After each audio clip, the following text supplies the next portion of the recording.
Good morning. প্রত্যেককে অনেক অনেক শুভেচ্ছা, ভালোবাসা। প্রত্যেকে ভালো থাকুন, সুস্থ থাকুন।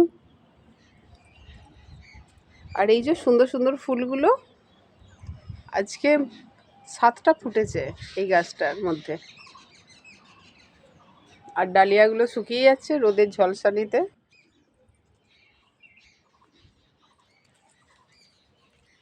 করবী ফুলগুলো আর এইখানে হলুদ রঙের এই রঙটা এত সুন্দর হয়েছে, গোটাটা ভর্তি হয়ে গেছে, গোটা ছাদ। মা এটাকে কেটে ছোট করে দিতে হবে।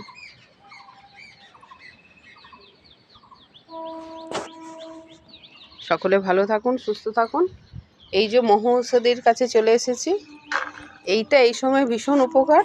প্রত্যেকে গরম জল দিয়ে সকালে ফুটিয়ে খান, সর্দি কাশি একদম নির্মূল হয়ে যাবে।